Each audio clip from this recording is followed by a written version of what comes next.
Hey there and welcome back to Mass Effect. My name is Pete and today we complete our first venture into planet scanning. There are lots of interesting collectibles hidden around the galaxy, and because this is a completionist playthrough, we of course want to grab each and every one of them. We will also complete our very first side quest that is not taking place on the Citadel, so let's get right to it. In the last episode we completed all crew conversations that we can have for the moment, we sold a couple of upgrades, weapons and armor, and that means all preparations are dealt with, so we can make our way up to the top deck and begin this episode by using the galaxy map.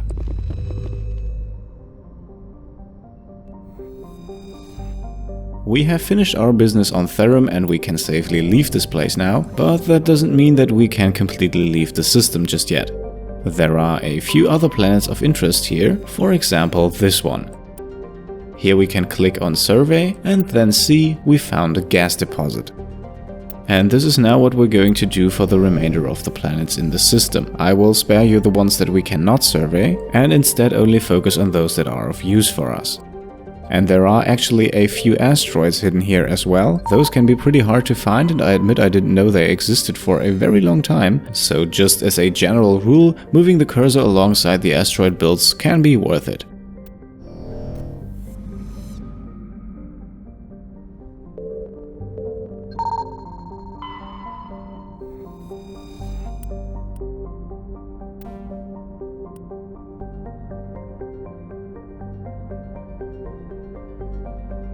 Alright, and that's it for the Knossos system, but as you can see if we move out here, there are a few more systems in this cluster. And since we're already here, let's travel straight across to the Athens system. Message coming in. Patching it through. Commander Shepard, my name is Nassana dantius. I have a job for you. I can't say any more in an unsecured communication. If you're interested in hearing my offer, meet me on the Citadel so we can talk in person. I'll be waiting in the Diplomat's Lounge on the Presidium. Alright, interesting. We should definitely keep that message by Nassana dantius in mind and pay her a visit once we're back on the Citadel. For now, however, let's focus on the system that we're actually in and basically repeat the process that we just begun. The things that we can collect from these planets are actually part of a collection side quest. That quest is named Valuable Materials, and those materials consist of 4 types. You have already seen the gases, there are also heavy metals, light metals, and rare earths. However, those valuable materials are only one part of all the collectibles in Mass Effect. There are a few more types of collectibles. You can see here, for example, we just found a Turian insignia. There are also Asari writings, as well as Salarian signs of battle. So all in all, there is quite a lot to find, and since we have 2 systems left in the Artemis Tau cluster, let's make our way across to the Sparta system.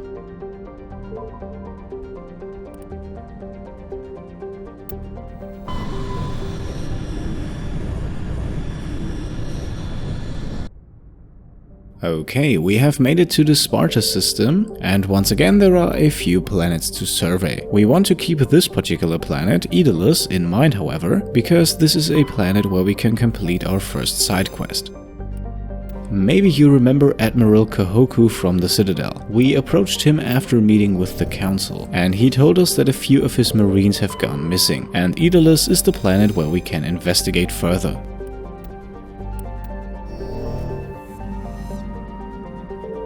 And also in the Sparta system there is an asteroid hidden here. This one contains a Prothean data disk, and those are another kind of collectibles that I didn't mention earlier. Commander, I'm picking up a signal from the planet's surface. It looks like an automated distress beacon. Now that we have collected everything in the system, let's focus back on Eeolus, and as you can see, the survey button has now replaced with a button that says land. So that's what we're going to do. And for our squad, let's take Liara, we just acquired her and she can level up quite a bit. And then let's also take Garrus, we haven't used him in a while and we need someone with tech skills for this one.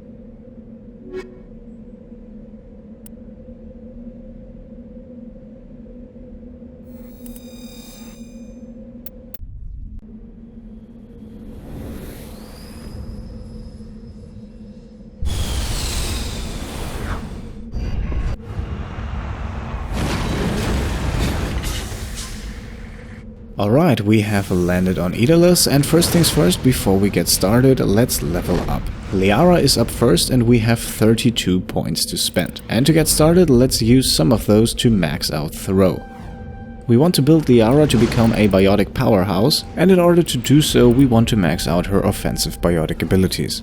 That also explains the next choice, and that is to max out my favorite biotic ability, and that is Warp.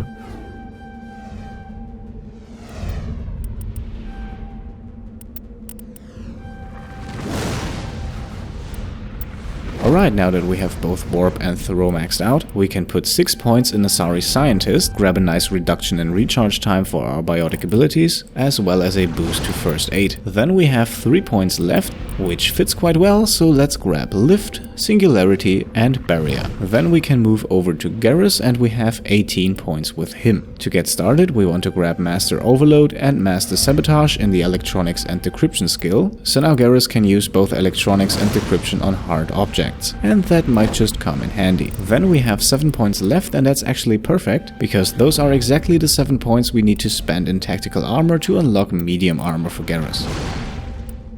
And then a quick look over to Shepard, no points to spend here, we leveled him up in the last episode. And one more thing before we get going, now that we unlocked medium armor with Garrus, it's obviously time to equip that, so we will switch Agent 1 for Liberator 2. We give up a bit of tech and biotic protection, but the boost in damage protection and shields is well worth it, I think. And now we can finally get the Mako going. But before we blindly drive around the surface of Edolus, let's have a look at the map and see where we need to go. The distress signal, which belongs to the quest, is right in front of us, so that's where we'll head first. But we should not overlook that there are 2 more symbols on the map, an anomaly and some debris, and we should check those out for some items, collectibles or money as well.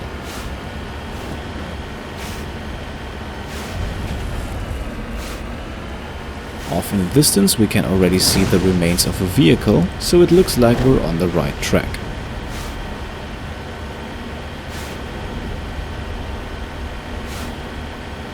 However, as we move closer, we are welcomed with an unpleasant surprise. Yep, that is a Thresher Maw. And that one is capable of absolutely annihilating us both inside and outside of the Mako. For added mobility and above all firepower, we will of course stay inside of the Mako, and we also want to make sure that we stay on top of areas that are not flat ground. The Thresher Maw is capable of bursting out of the ground quickly, and that can potentially be a devastating blow to the Mako should we be close to the Thresher Maw. However, the Thresher Maw can only burst out of the ground in areas that are completely flat, so we definitely want to stay away from those.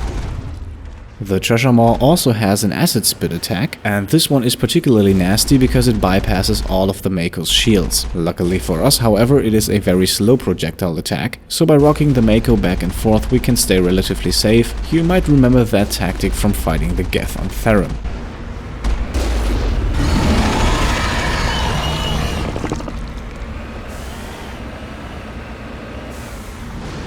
And now for some reason the Thresher Maw disappears for a while. So now it looks like we have to play the bait, and that actually takes a moment, so let me quickly fast forward until we get our enemy back inside.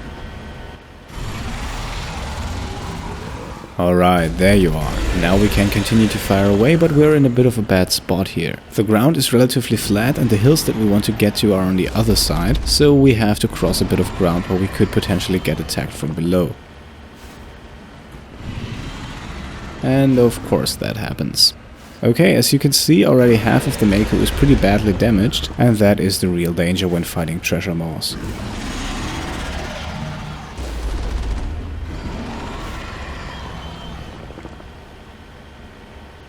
However, we still managed to get onto safe ground again, and can now resume the fight as planned.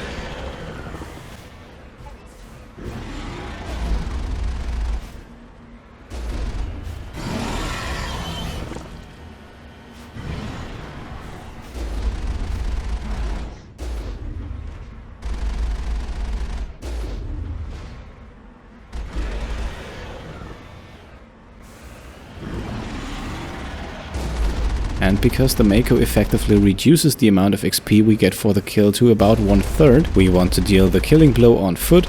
And right now we have our enemy at minimal health, so let's step outside, activate Marksman and fire away.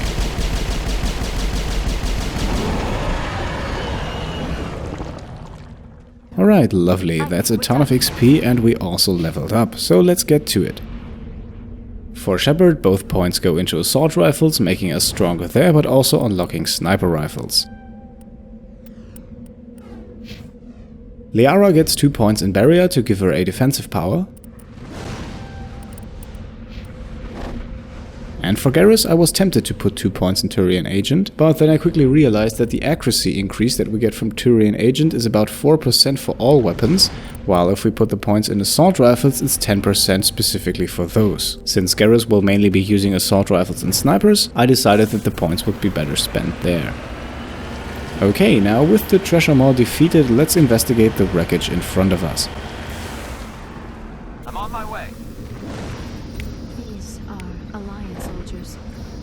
It appears they were lured here by the distress beacon. Looks like these men were under Admiral Kahoku's command. He'd want to know what happened here. Alright, now we have finished our mission on Edolus. However, that doesn't mean that we're done with the planet completely. If you remember when we had a look at the minimap, there were still 2 map markers on there, and we are now heading towards the first. And since not a lot is happening in the meantime, I will quickly fast forward.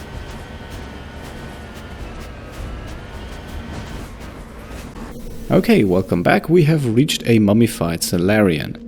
And for some reason we have to decrypt that body. I have no idea how that's supposed to work, but here we go.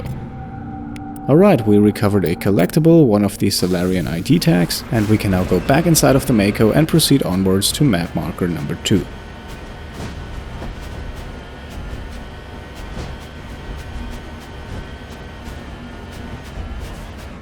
That's a crashed probe, and that's the reason we brought someone with electronics along. If I'm not mistaken, this thing actually requires master decryption, so good thing we upgraded that on Garrus before the mission.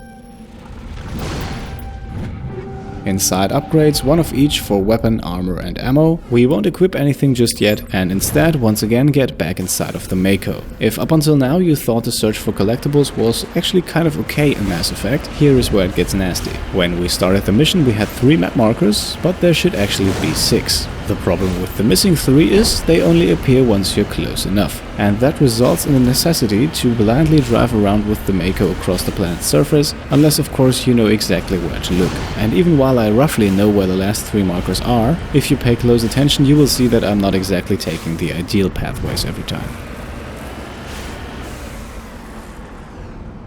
Heading to position. Alright, nevertheless, we found some lithium, so let's survey that.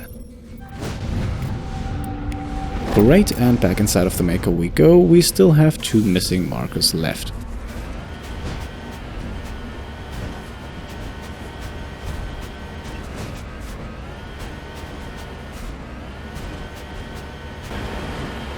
You need to turn back, Commander. You're going beyond the range of the operational area. Thanks for reminding me, Joker. You're not necessarily making this any easier. Alright, we should have gone around here and not over the top of the hill. However, in the end only the result counts, so here's some palladium. Now we only have 1 collectible left. I believe that's some rare earth, and if I'm not mistaken that is somewhere in this direction.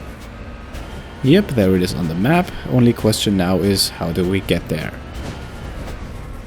That is working beautifully.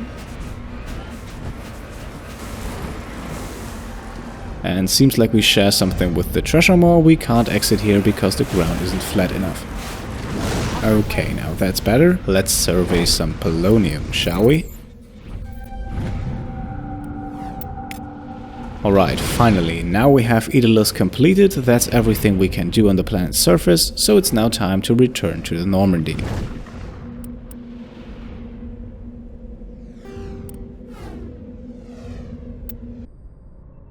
Alright, welcome back on board of the Normandy, and we immediately use the galaxy map again. We can safely leave Edolus and the Sparta system, and as a matter of fact we can leave the entire Artemis Tau cluster for now. Yes, there is one system that we have not yet visited, but that has its reasons. For now we will travel to the Gemini Sigma cluster, and here enter the Ming System.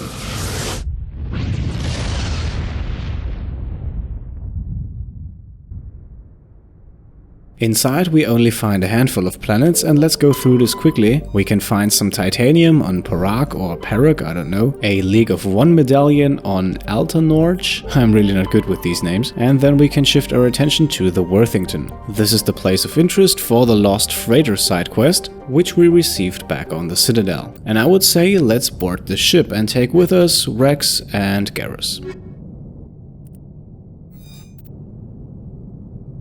Okay, before we get going, we can spend 4 talent points on Rex, and that fits quite well to max out Krogan Battlemaster. Both Garrus and of course Shepard were with us on Edolus just a moment ago, so they don't have to level up anything. Empty. Everything's shut down. Only basic life support is running. Well, I wouldn't exactly call it empty, that's some nice loot right here. But of course in the sense that there is nobody on board, that is of course interesting. Some more loot right here, and then we can proceed. Through the door here and then to the right, and don't worry, we won't go into combat just now. I'm pulling the gun for another reason. Hear that? We're not alone. That was no accident. The whole place could be a trap. And yeah, we can see why a gun comes in handy. The place is heavily booby-trapped, and those cells will explode should we get too close, so it's better to deal with them from afar. Not to overlook, in the middle of the room there is a malfunctioning object. We can loot that and receive a nice armor upgrade. Then we can make our way towards the next door, go through and find ourselves at a crossroads. And here we want to go counterclockwise, starting on the right. To start off with, the room on the right here has a crew computer which has the first part of a total of 3 logs. They say Jacob's gone. They say his brain isn't functioning anymore, and they want to shut off his machines. But Jacob's the only thing in the world that matters to me. I don't know how to help him, and it's tearing me up inside. I just feel so helpless, so damn angry. Dr. Smith gave me some meds to calm down, but I didn't take them. I can't. Not until I figure out a way to help Jacob. I won't give up on him. I won't! Okay, keep that in mind while we focus on the storage locker here. Grab 3 nice guns and leave the room again.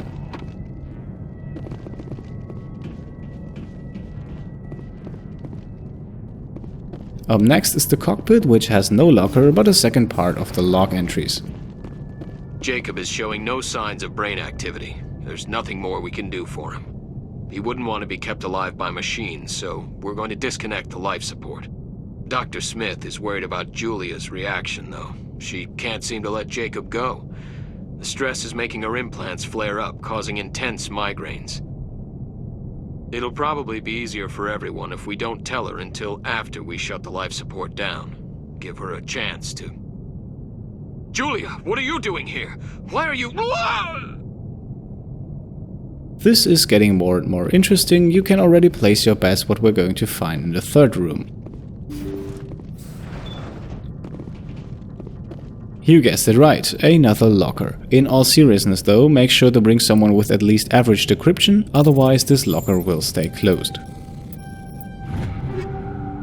Okay, 2 weapons and a weapon upgrade.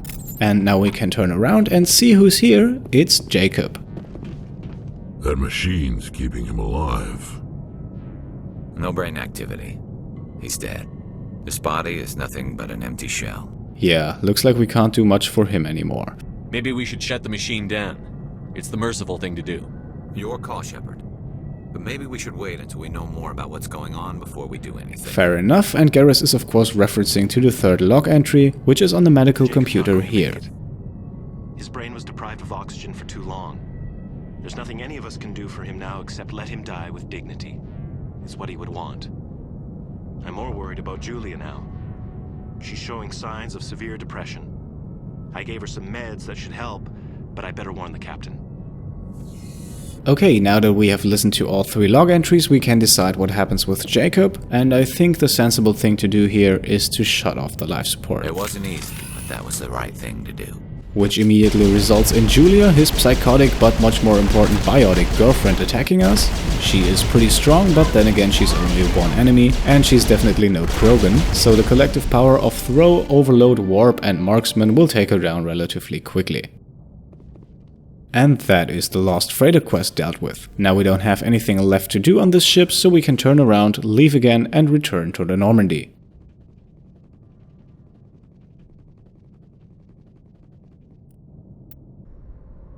Back on board of the Normandy we are, and we're not done with the galaxy map just yet.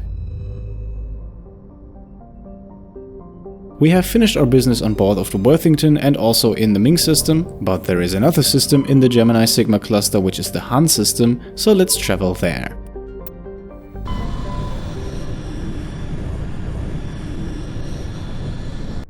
In the Han System we find some Matriarch's writings on Paraffin, some beryllium on Pater Tanlis, I have no idea. And lastly we have this planet, Mavigan, which is of interest for the hostile takeover side quest. You might remember Helena Blake from the Citadel, who was very straightforward with us and asked us to take down some crime lords so she could take over their business. And one of her unlucky competitors is right here on this planet. Once again we take Rex and Garrus, they are just my favorites, and then we can land.